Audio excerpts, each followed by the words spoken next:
Now, as I went back and tried to identify this pattern in a way that relates to what I experienced, I found the pattern repeating.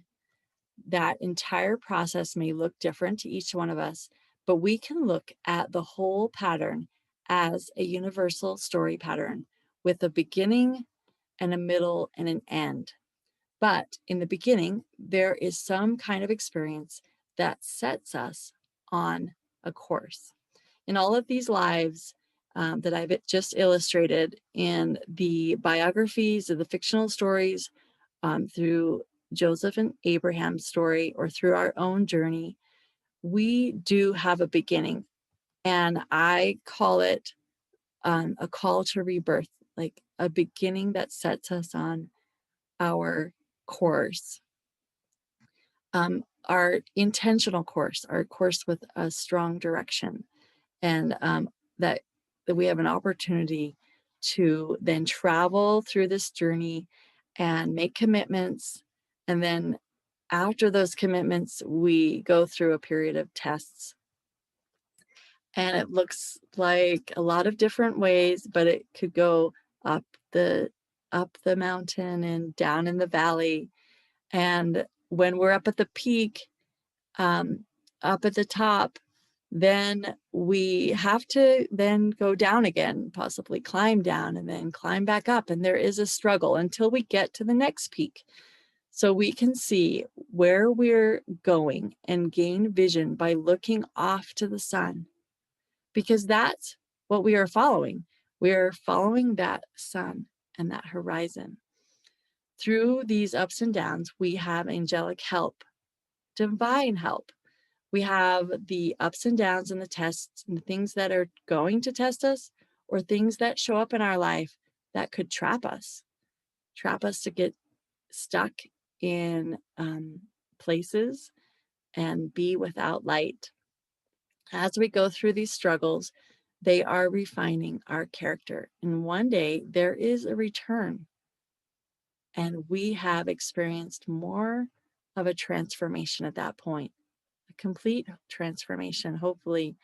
And this cycle could be done, as you know, with your own life, one day on a 1 day time frame.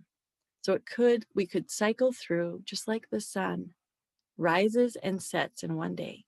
We could cycle through and have a dark time and a time to rest. And it can be done in an entire span of a lifetime. Every day we wake up, there's a new chance for a small journey. And when we go to sleep, then we have another chance the next day. As the sun rises again, it is an illustration for us. It can be an illustration for us to see the opportunity. So coming back to this, this diagram, you can see how I illustrated their stories to show them following a journey around the sun and horizon. So if you think back on Joseph's story and Abraham, I was traveling through around this diagram of the sun. Now, you've most likely heard of The Hero's Journey by Joseph Campbell. It is a book, and it's commonly taught in the world in literature. We are going to touch on this later in another day, but Joseph and Abraham's story illustrate the origin of this journey. And what I've come to see is that there's a difference between how the hero is taught when it is not connected to its original source in the Bible. And we can use that word hero, but I have seen in the world that we live in and are immersed in, we can easily misinterpret this law in a wrong or a false counterfeit way, a way that speaks to our ego. And for easy terms, I will call it the hero worldview. It was the Greeks who counterfeited our story from the biblical account of the gods and goddesses and the leaders and their son, and for their own gods, and illustrated their path to become those gods. And that path was the path of the hero. They changed the story to become their own gods. The hero was the epitome of man, and men being gods on the earth, and the path to humanism. Tomorrow we're going to contrast the pilgrim versus the hero, and as well as the next day. But from my life experience, as I was raised in the godless East, I decided this pattern illustrated an internally, this pilgrim's pattern illustrated an internal God-led path and not an external to be seen path. And this needed to be called the Pilgrim's Course and after the name of Abraham, because he was the example in the accurate way. And the way to see our journey is from that example of the pilgrim. Then there are many, many others stories that we can look towards to follow this pattern and to in an accurate worldview way, or in a more God-centered and Christ-centered worldview way.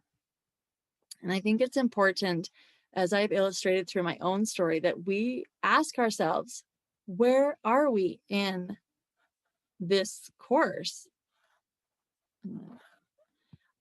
Where are we in our course? And that as we see this pattern, we can always be bringing it back inward to us. Wherever we are experiencing, we should be saying, what is the lesson here for me? And not looking externally like so-and-so is doing this or that, but looking at what is the lesson here? Where am I? And what is the lesson that I'm learning today?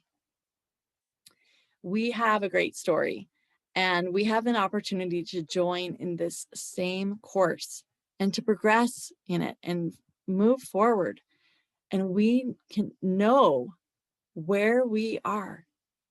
And knowing where we are will help us to see the big picture view off towards that sun at horizon and work through the lessons that we need to learn instead of staying stuck and thinking bad of others along our way or being trapped in places that are slowing our progress.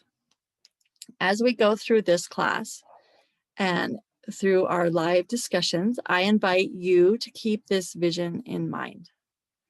I hope that this experience that we go through this week in learning and exploring more through our live tutorial discussions, that it will help you to have the confidence to begin to incorporate this law into your own life and with your own story and with how you teach and how you share this principle.